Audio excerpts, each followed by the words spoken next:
Hello friends, welcome to our YouTube channel digital Pathshala by NK sir. तो आज के इस वीडियो में हम एनसीएफ 2005 जो कि बहुत ही महत्वपूर्ण टॉपिक है सभी टीचिंग एग्जाम्स के लिए, उसके बारे में पढ़ने वाले हैं। इस टॉपिक से यूपी टेट एग्ज़ाम में, सी टेट एग्ज़ाम में बहुत सारे प्रश्न पूछे जाते हैं। सी टेट एग्ज़ाम में तो जितनी पेडागोजी पूछी जाती है उसका 70 से 80% एनसीएफ से ही पूछा जाता है। ठीक है, तो राष्ट्रीय पाठ्यचर्या की रूपरेखा 2005 यानी कि नेशनल करिकुलम फ्रेमवर्क 2005 को आज की इस वीडियो में पढ़ने वाले हैं। तो पूरा वीडियो लास्ट तक बहुत ही ध्यान से देखते रहिएगा, आपको एनसीएफ से रिलेटेड पूरी इन्फॉर्मेशन मिलने वाली है। तो चलिए वीडियो शुरू करते हैं। वीडियो में आगे बढ़ने से पहले यदि आपने अभी तक इस चैनल को सब्सक्राइब नहीं किया है तो सब्सक्राइब कर लीजिएगा, साथ ही साथ बेल आइकन भी ऑन कर लीजिएगा जिससे कि आपको सभी वीडियोज़ की नोटिफिकेशंस मिलते रहें। तो चलिए पढ़ते हैं एनसीएफ 2005 के बारे में। तो सबसे पहले जान लीजिएगा एनसीएफ की फुल फॉर्म क्या होती है। कई बार तो फुल फॉर्म से ही प्रश्न पूछ लिया जाता है। तो इसकी फुल फॉर्म होती है नेशनल करिकुलम फ्रेमवर्क, और जिसको हिंदी में कहते हैं राष्ट्रीय पाठ्यचर्या की रूपरेखा। ठीक है, उसका दूसरा मोस्ट इम्पोर्टेंट क्वेश्चन है कि एनसीएफ के अध्यक्ष कौन है। तो एनसीएफ के अध्यक्ष हैं प्रोफेसर यशपाल। ठीक है, उसके बाद जो एनसीएफ 2005 है उसके निदेशक कौन है, वो हैं प्रोफेसर कृष्ण कुमार। और साथ ही साथ प्रश्न पूछा जाता है कि एनसीएफ है क्या। तो एनसीएफ जो है वो शिक्षा के क्षेत्र में एक प्रमुख दस्तावेज है। ठीक है, चलिए अब जानते हैं एनसीएफ 2005 के प्रमुख उद्देश्य। ठीक है, ये उद्देश्य इतने इम्पोर्टेंट हैं, इससे पेडागोजी में कई सारे प्रश्न बनते हैं। तो पहला इसका उद्देश्य है कि बच्चों का सर्वांगीण विकास करना एवं उन्हें स्कूली शिक्षा के अलावा बाहरी शिक्षा से भी जोड़ना। ठीक है, तो यहाँ सर आप टैग वर्ड्स या कीवर्ड्स उठा सकते हैं जो कि सीटेट एग्ज़ाम में डायरेक्टली पूछे जाते हैं, जैसे बच्चों का सर्वांगीण विकास करना और स्कूली शिक्षा के अलावा बाहरी जीवन से जोड़ना। ये सब इम्पोर्टेंट टैग वर्ड्स हैं, इनको आप दिमाग में रखें। अगर क्वेश्चन सॉल्व करेंगे सीटेट में तो बहुत ही आसानी हो जाएगी। उसके बाद दूसरा टैग वर्ड है कि बालक के मूल्यांकन के लिए सतत एवं व्यापक मूल्यांकन पर बल देना। तो यहाँ पर ये सतत और व्यापक मूल्यांकन है ना, ये बहुत ही पॉजिटिव टैग वर्ड है, इसको ध्यान में रखिए, आप क्वेश्चन सॉल्व करिएगा। साथ ही साथ नवीन सोच, तर्क क्षमता, चिंतन आदि को विकसित करना। ये जितने भी वर्ड है ना इनको आप ध्यान रखिएगा, इनसे डायरेक्टली प्रश्न पूछे जाते हैं सीटेट एग्जाम में।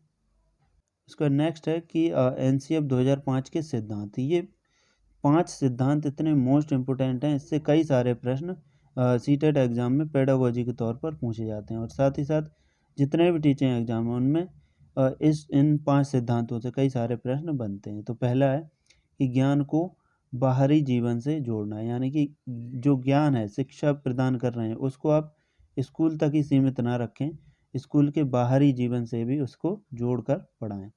साथ ही साथ कि रटने की प्रणाली को समाप्त किया जाए। तो रटना, कंठस्थ करना, इस तरह के वर्ड अगर आपको कहीं पे दिख रहे हैं तो वो ऑप्शन गलत आप टिक करिएगा। ठीक है, उसका नेक्स्ट है कि शिक्षा पाठ्य पुस्तक पर केंद्रित ना हो।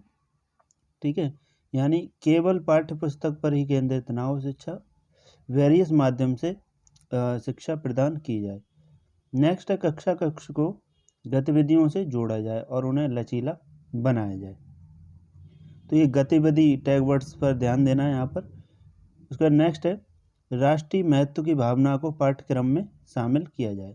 ठीक है, जो भी हमारी राष्ट्रीय धरोहर हैं, राष्ट्रीय गीत वगैरह हैं, जितनी भी हमारी राष्ट्रीय महत्व की चीज़ें हैं उनकी भावना पाठ्यक्रम में शामिल की जाए और बच्चों को पढ़ाई जाए। ठीक है, उसके बाद मोस्ट इम्पोर्टेंट है ये एनसीएफ 2005 का सूत्र क्या है। तो इसका सूत्र है बिना भार के अधिगम, यानी कि लर्निंग विदाउट बर्डन। ठीक है, कई बार एग्जाम्स में पूछा गया है ये, तो इसको ध्यान रखिएगा। उसके बाद में इम्पोर्टेंट पॉइंट्स हैं कुछ एनसीएफ के महत्वपूर्ण बिंदु, इनको आप ध्यान में रखिएगा। इन लाइनों को एज इट इज़ उठाकर ऑप्शंस बना दिए जाते हैं और क्वेश्चन पूछ लिए जाते हैं। तो चलिए देखते हैं एनसीएफ 2005 के महत्वपूर्ण बिंदु। पहला, विद्यार्थियों को रटने से मुक्त कराया जाए जिससे उनका चहुमुखी विकास हो। ठीक है, तो रटने से मुक्त कराया जाए और चहुमुखी विकास हो, इन पर आपको विशेष ध्यान देना है, इन पॉइंट्स पर।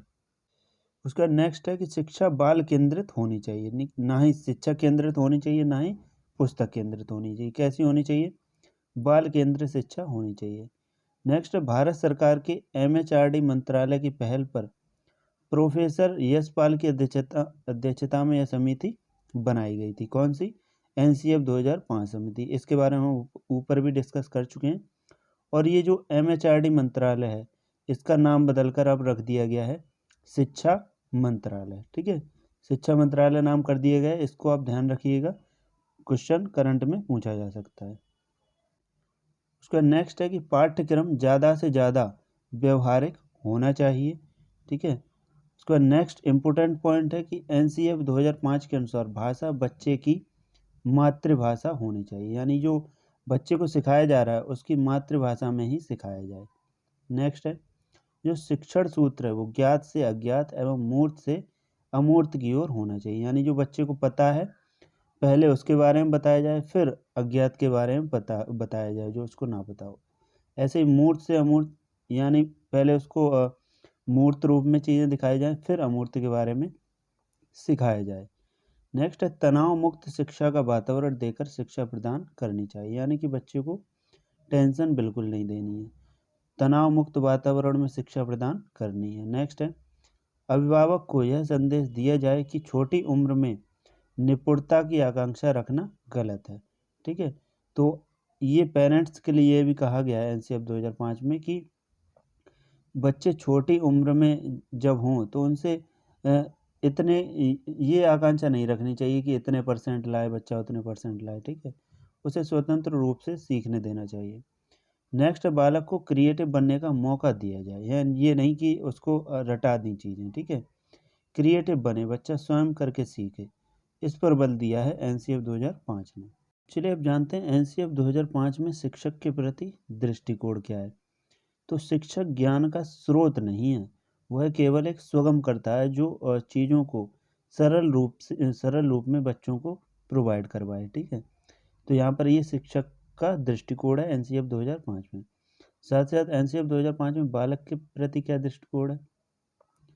प्रत्येक बच्चे में सीखने की गति अलग अलग होती है, तो हर एक बच्चे में जो पाठ्यक्रम है उसको भी अलग अलग होना चाहिए, यानी शिक्षक को चाहिए कि वह बच्चों को अपने हिसाब से सीखने का मौका दे। ठीक है, यानी कहने का मतलब ये है जो प्रत्येक बच्चा है वो अलग अलग गति से सीखता है, कोई जल्दी सीख लेता है, कोई धीरे सीखता है। तो बच्चों की जो क्षमता है उसी के अनुसार पाठ्यक्रम डिसाइड होना चाहिए और बच्चे को सिखाना चाहिए। उसके बाद इम्पोर्टेंट पॉइंट है जो NCF है उसकी उत्पत्ति कहाँ से हुई है।